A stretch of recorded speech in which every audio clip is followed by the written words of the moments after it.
I wasn't supposed to see it. Her phone lit up while she was in the shower. A message from someone saved as Boss magazine. My stomach twisted. I wasn't snooping. I was grabbing a charger, but that emoji burned into my brain. I opened it. Curiosity? Maybe. Self-destruction? Probably. What I found wasn't just a conversation. It was an arrangement. So glad the transfer came through. Same time next week? She replied, "Of course, baby." He still has no clue. My hands shook, but I put the phone down. She walked out smiling like nothing happened. I smiled too, but something inside me broke, quietly. That night, I laid next to her in bed, staring at the ceiling. She was asleep within minutes, breathing slow, peaceful. I wanted to wake her, shake her, demand answers, but instead, I memorized every word from that message. I didn't speak, didn't react. She had no idea the war she just started. I decided I wouldn't explode. I wouldn't scream or cry. I'd plan, quietly, carefully. Revenge is like wine. It gets better when aged right. If she thought I was a fool, I'd become the most dangerous one she'd ever meet. I closed my eyes, heart numb, mind alive. I had a mission now. Over the next few weeks, I became the perfect boyfriend. I brought her flowers, took her to her favorite places. I listened more, smiled wider. She thought she won. She thought her betrayal went unnoticed. That's the thing about liars. They relax when they think you believe them. And when they relax, they slip up. I watched her, studied her patterns, her lies. I started saving evidence, screenshots, receipts, voice recordings. I wasn't building a case. I was building a legacy, one she'd never escape from. One day, she'd wake up to a world where every lie she ever told would bury her. She once told me, "I love how calm you are. Nothing ever shakes you." I smiled when she said that. Because it was true. I don't get loud. I get even. Behind that calm face, I was rewriting her future. I found out who her boss really was, some slimy entrepreneur known for dating women he paid to assist him. She wasn't just cheating, she was for sale. And I was the fool, funding her fairy tale. I started planting seeds, anonymous tips to HR, subtle whispers to his wife, a few forwarded texts from a burner account. The cracks began to form. The first hit came when she got called into a random audit at work. She came home furious, said someone tipped off her manager. Her voice trembled.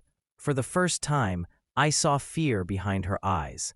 I hugged her, told her everything would be okay. I was her calm again, but inside I was roaring. I wasn't done. This was step one.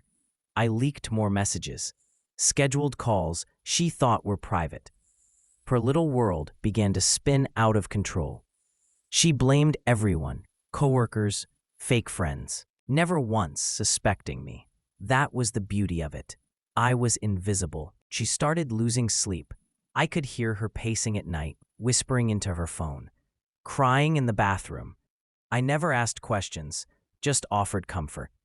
She began withdrawing money more often, secret meetings, desperate calls. The more she tried to fix it, the faster it collapsed. I made sure of that. I hacked nothing. I broke no laws. I just revealed what was already there. Truth, after all, is the most painful weapon.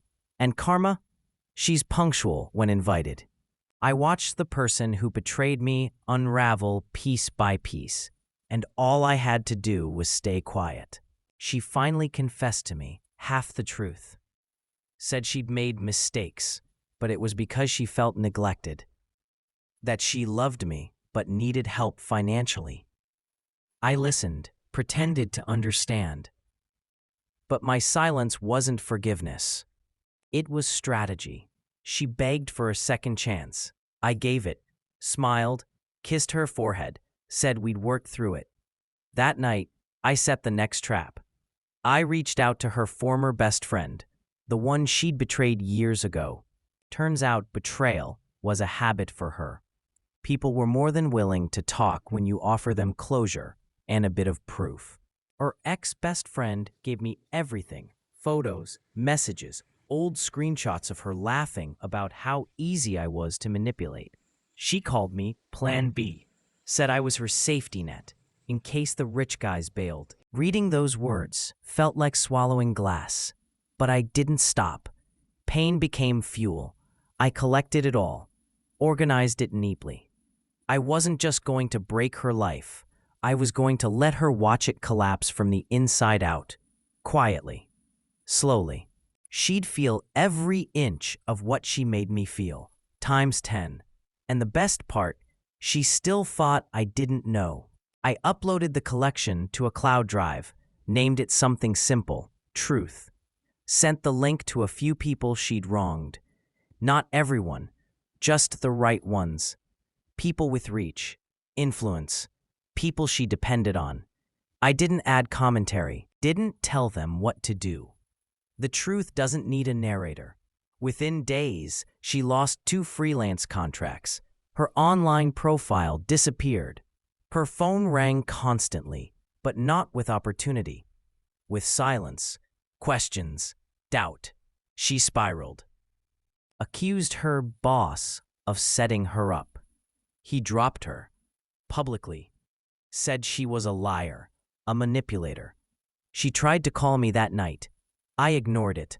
She started posting online cryptic quotes about betrayal and healing. Her follower count dropped. People weren't buying it. Screenshots were everywhere.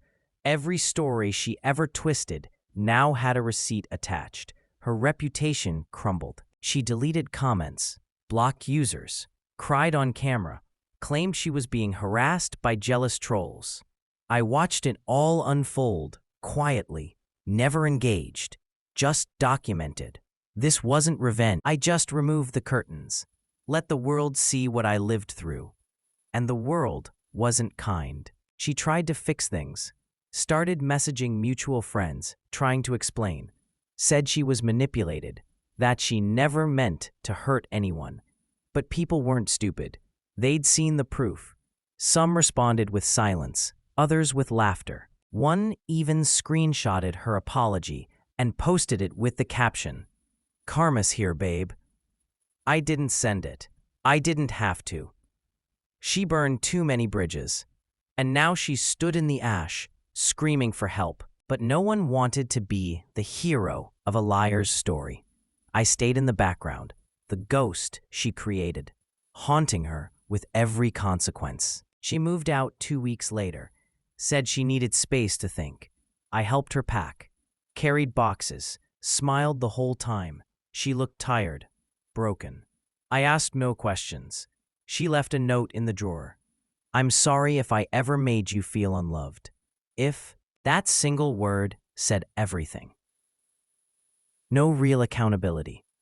Just manipulation wrapped in guilt. I burned the note. Didn't even read it twice. You can't heal where you were hurt. And you definitely can't grow where someone salted your soil. Her chapter in my life was ending, but hers was just beginning.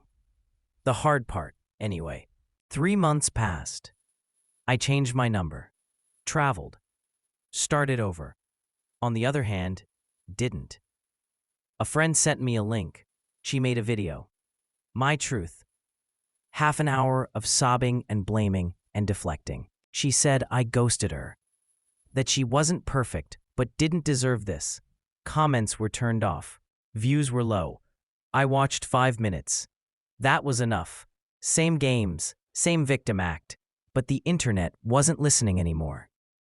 They'd seen the mask slip. And once people see your real face, the performance doesn't hit the same. She wasn't healing. She was hiding in plain sight. A year later, I ran into her by accident. Grocery store. She froze. Hair tied back, no makeup, hoodie too big. She looked smaller somehow. like life had been chewing on her slowly. She gave me a weak smile. "Hey." I nodded, didn't stop, didn't speak. Just kept walking. Not out of hatred, but clarity. What would I even say? Hope you're enjoying the ruins? No, some people don't deserve closure, just distance. I heard her whisper something behind me. Maybe it was sorry. Maybe it was nothing, but it didn't matter. The man she betrayed, he was gone. I buried him long ago. Friends asked if I ever missed her. Missed the moments, the laughter, the intimacy. I always said no, but the truth?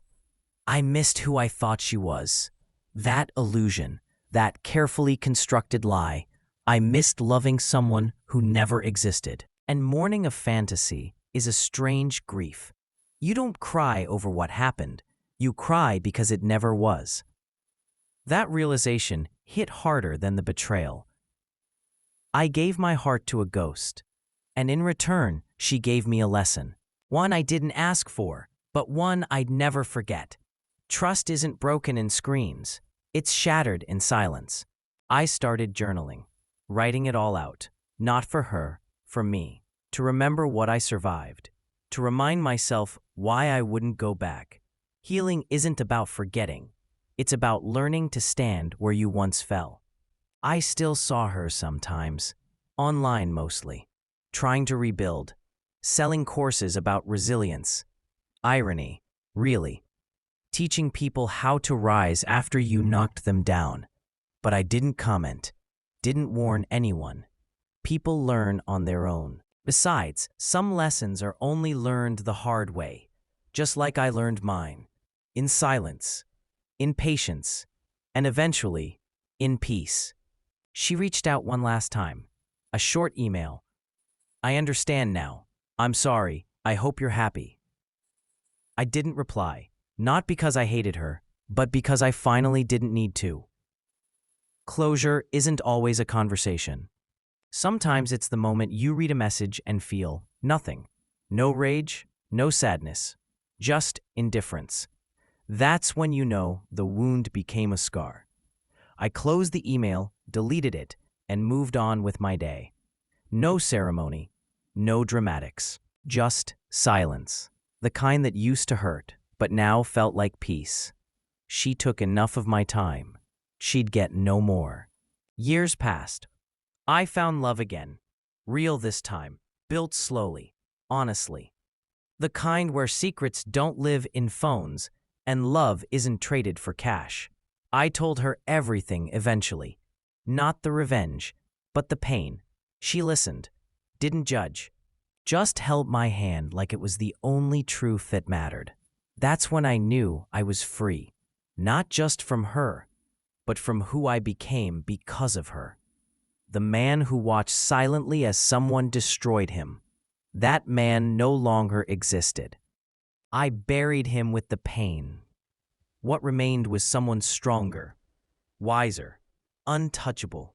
Sometimes I wonder if she ever changed, if life taught her anything, if she ever thinks about me the way I used to think about her. But I never dwell long, because healing isn't about hoping they suffer. It's about knowing you survived. My revenge wasn't the chaos I caused. It was the peace I built. She taught me that people wear masks, but she also taught me how to see past them. I thank her for that lesson, silently, from afar. Let her chase her image. I'll keep my truth. She sold love for attention. I bought peace with patience. In the end, she faded into memory. Not with a scream, but a whisper. A warning I now carry like armor. I don't need apologies. I don't need revenge. I have silence. And silence, when earned, is louder than any scream. She lost everything because of choices she made. I lost illusions, but I gained clarity. She played the game. I mastered it. Not with lies, but with patience. Not with anger, but with truth. And if she ever tells the story her way, let her. The people who matter already know mine, and the rest, let them wonder who destroyed her. Let them guess.